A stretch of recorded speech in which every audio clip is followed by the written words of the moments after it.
Check, 1, 2, check, 1, 2, check, 1, 1, 1, down, check, good.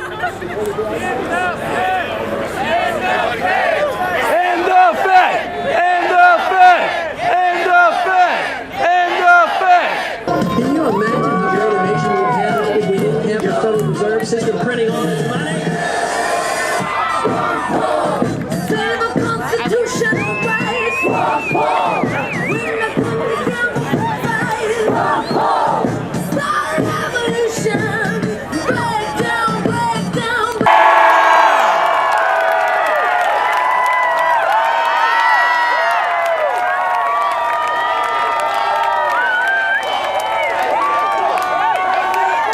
A lot of people tonight, and that is wonderful. So that reassures me that the revolution is alive and well at UC Davis.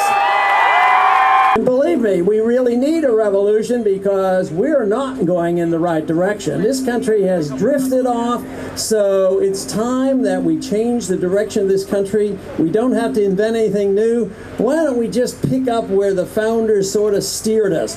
Individual liberty, that's what we want. That's what's happening. Now, if you emphasize individual liberty, you solve all the problems. And one thing that we could have prevented our problems in this country would have been if we had followed the Constitution. That would have helped. Very high up on that list will be the repeal of the Patriot Act.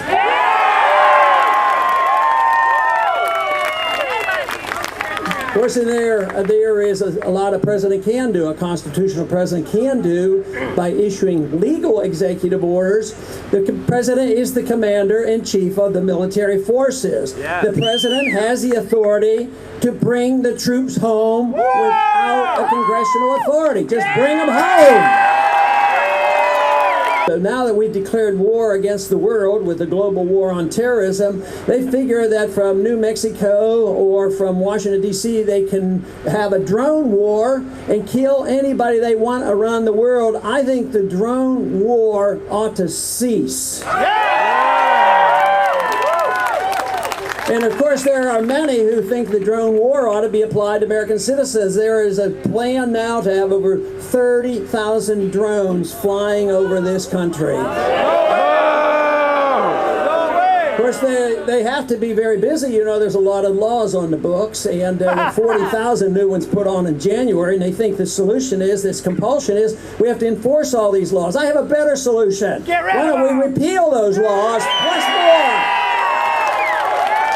So there would be no more assassinations of American citizens or a threat of assassination.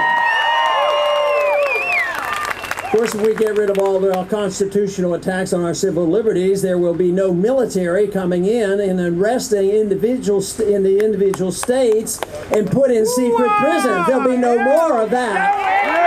Of course, the real problem with the whole war on drugs, it does no good whatsoever. The war on drugs is a lot more dangerous than the drugs themselves.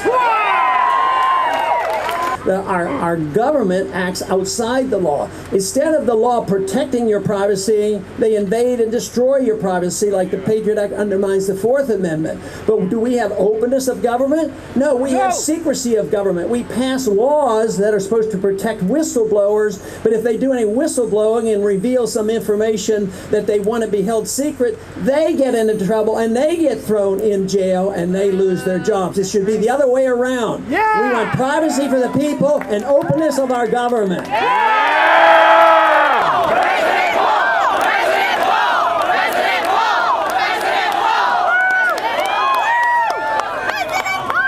A revolution in this country is truly going on, but you know what? I have been so encouraged in these last several years to realize that people like you come out and you care about what's going on, you're studying, you're understanding about the Fed, you know something about Austrian economics, you care about personal liberties, and you want to end these senseless wars that are bankrupting our country too.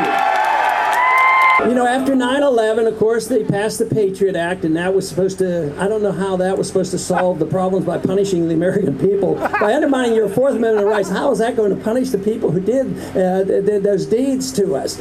At the same time, we went involved in wars. We didn't really go after bin Laden immediately. What we did was we went into a war that they wanted to fight for 10 years. We went into Iraq, and Iraq, of course, had nothing to do with 9/11. There was no Al-Qaeda there, no weapons of mass destruction, and so we go in there, and then, of course, this constant war in Afghanistan. It is under the conditions of war that people are more willing to give up their liberties. So they say, well, you know, you've heard it, I'm sure. I've heard it too many times, that right after 9/11, well, yeah, I know, if they have the Patriot Act, we have to give up some of our freedoms, but don't we have to give up our freedoms to be safe?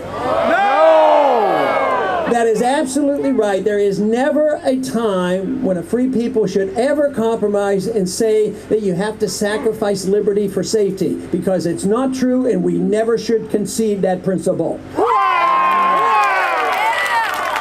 Because if we go back and pick up the pieces, really, freedom is a new idea, a couple hundred years where it's been actually tried. It is those who want more government and who will use bigger government if we have a deterioration of our economy as well as our political system. But they want to go back to more government. That's tyranny. Tyranny has been around for as long as history's been written. So we want to advance the cause of liberty and explain how free people act and take care of themselves, and how you can live in peace under those conditions, much more so than with authoritarianism.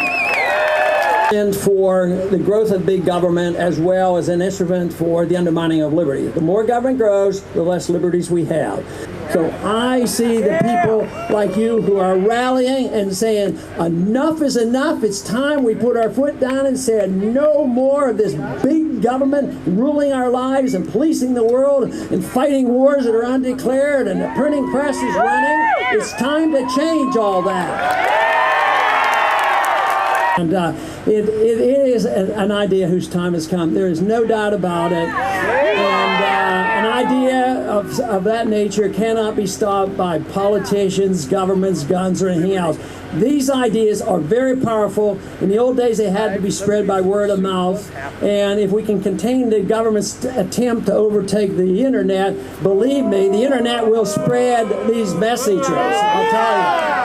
Educating oneself is very important to know, to understand why non-intervention foreign policy is a good policy, not a bad policy. We're not un-American, and we're not against the troops because we don't endorse illegal wars. I mean, that is nonsense. And one, I think, very good point for our campaign, when they try to say, well, he doesn't support the troops, he doesn't support these wars. Yeah, but wonder why the troops support this campaign. That's what I know.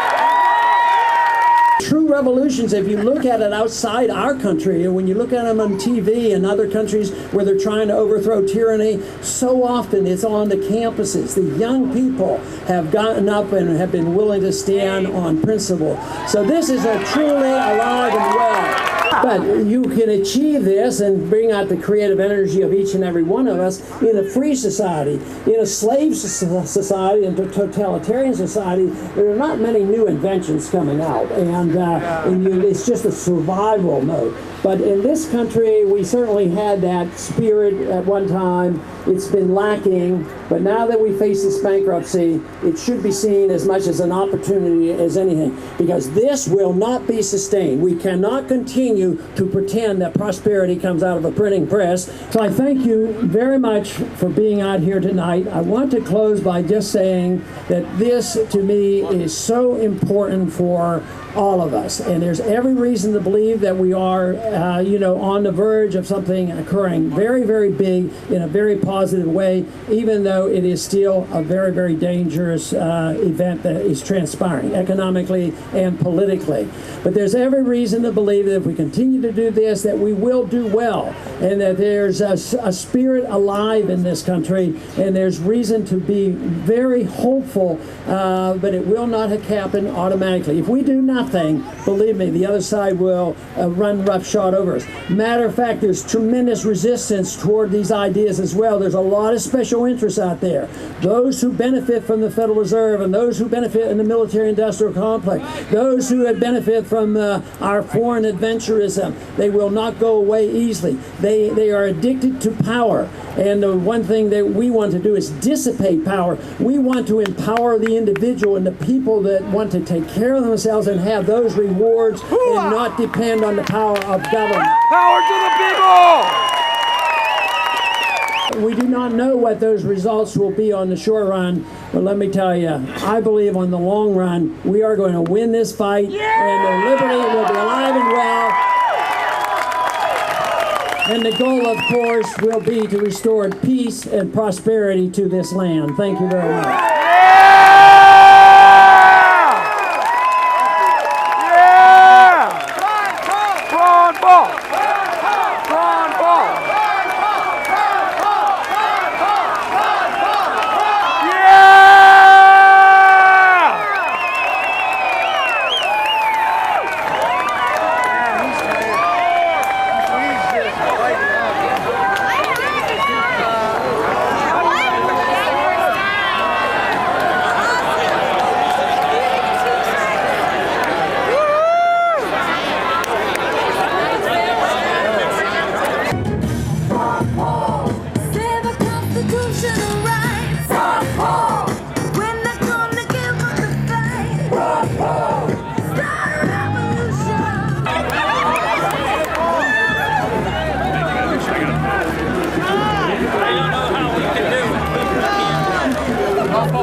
Our founding fathers would be proud of you, Ron Paul! You got to challenge Ronnie to debate. There's thousands of